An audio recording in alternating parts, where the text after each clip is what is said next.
Once upon a time, in a kingdom far away, lived a king with 3 sons. The 2 older sons were clever and sharp, always boasting of their skills.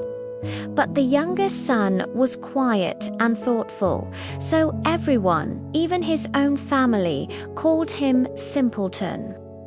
As the king grew old and frail, he knew he had to choose his successor. He gathered his sons and announced a challenge. "My sons," he said, his voice echoing in the grand hall, "the one who brings me the finest carpet in the world shall inherit my kingdom." To make things fair, he took 3 feathers, walked to the balcony, and blew them into the wind. "Follow where your feather flies," he declared. "That will show you your path." 1 feather drifted to the east, another to the west. The 2 elder brothers, full of confidence, set off on their journeys, laughing at their younger brother. His feather, you see, had just fluttered a few feet away and landed softly on the ground, right near the palace. What a fool's errand for Simpleton! They jeered as they rode off. His feather went nowhere at all. Simpleton sat down by his feather, feeling a familiar sting of sadness. Was he truly destined for nothing? As he looked down, he noticed something strange in the grass's small, almost hidden trapdoor. Curiosity piqued. He lifted the heavy wooden flap and discovered a dark set of stairs leading deep into the earth. He descended cautiously, step by step, until he reached a door at the bottom. He knocked gently. A gruff voice croaked from within, maiden green and small hopping toad and green frogs prawl. "What is it that you desire? Come now, quick, and state your fire." A little bewildered, Simpleton called out, "I am the king's son, and I seek the finest, most beautiful carpet in the world." The door creaked open, and what he saw inside made his eyes widen.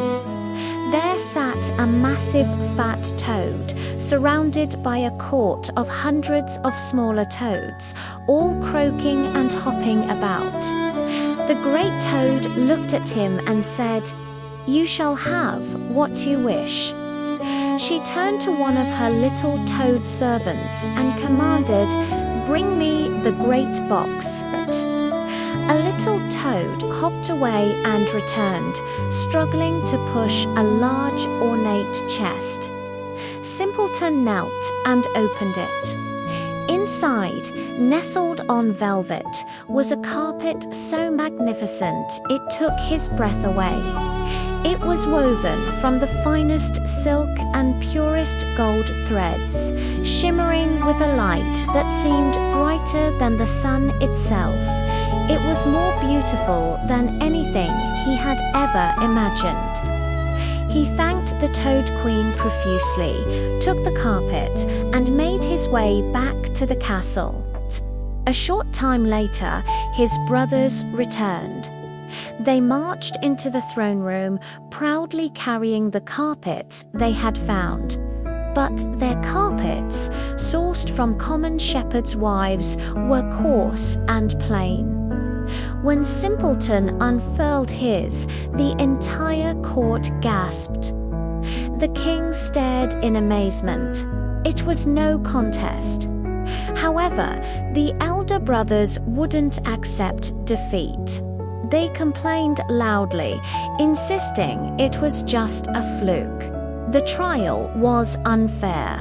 They cried, "Simpleton must have stumbled upon it by sheer luck." The old king, wanting to keep the peace, sighed. "Very well," he announced. "We shall have another trial. The one who brings me the most beautiful ring shall be king." He blew 2 more feathers, and again they flew east and west for the elder brothers. And once more, Simpleton's feather fluttered down in the very same spot near the trapdoor. Without a moment's hesitation, Simpleton went back down the stairs and knocked on the toad's door. "I need the most beautiful ring in the world," he explained. The big Toad Queen seemed to be expecting him. She again ordered her little servants to fetch a special box. This one was smaller, but just as ornate. Inside, resting on a satin pillow, was a ring that sparkled with 1,000 tiny lights. It was crafted from pure gold and set with a diamond so brilliant it could outshine the stars. The work was so fine and intricate, no human goldsmith could ever have made it. When the king saw this ring, he knew the contest was over. It was a masterpiece, far superior to the old, rusty nail rings his elder sons had managed to find by prying them from an old cartwheel. The kingdom should rightfully go to Simpleton, the king declared. But the 2 brothers were relentless. They pleaded and protested, their jealousy burning bright. "Father, this is not fair. We demand one final test," they insisted. Tired of their quarreling, the king gave in one last time. "Then this is the final challenge," he said, his voice firm. "Bring me the most beautiful woman in the world. Whoever succeeds will be my heir." He blew the feathers for a 3rd time. And for a 3rd time, Simpleton's path led him straight back to the trapdoor and the kingdom of the toads. He felt a little embarrassed asking for so much, but he explained his new quest to the Toad Queen. "I must find the most beautiful woman in the world." The big toad chuckled. "The most beautiful woman. She is not so easy to find. But you shall have her." She then gave him a hollowed-out yellow turnip with 6 tiny mice harnessed to it. Simpleton looked at the strange gift. "What am I to do with this?" he asked, trying not to laugh. It seemed like a joke. "Just choose one of my little toads," the queen instructed, "and place her inside the turnip." Simpleton, trusting the Toad Queen's magic, looked around at the crowd of little toads. He spotted one and gently picked her up, placing her inside the hollowed-out vegetable. The moment she was inside, a wondrous transformation began. The yellow turnip swelled and shimmered, turning into a magnificent golden coach. The 6 mice grew into 6 powerful white horses with gleaming harnesses, and the little toad herself transformed into the most breathtakingly beautiful maiden anyone had ever laid eyes on, with a grace and radiance that seemed almost divine. Simpleton, now dressed in a prince's finest attire, climbed into the coach beside her and they rode to the castle. Soon after, his brothers arrived, each dragging along the first farm girl they had encountered on the road.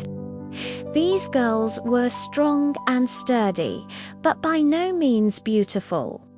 When Simpleton arrived in his golden coach, with horses of pure white and a maiden who shone like the sun, the entire court fell silent in awe. There were no more arguments to be made. The king looked at his youngest son, no longer seeing a simpleton, but a young man blessed with humility, kindness, and incredible fortune. He announced his decision to the whole kingdom. The crown belongs to the youngest, for he has proven his worth. So Simpleton married the beautiful maiden and ruled the kingdom with wisdom and a gentle heart. He was loved by all his people. And the 3 feathers, which had once seemed to chart a path to failure, were placed in a glass case in the palace. A permanent reminder that sometimes the most unlikely path leads to the greatest destiny, and that true worth is found not in cleverness or pride, but in a kind and humble spirit. Thank you so much for joining me on this journey into the world of Grimm's fairy tales.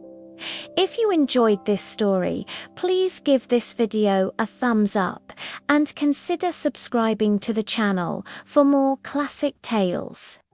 We'll see you in the next story.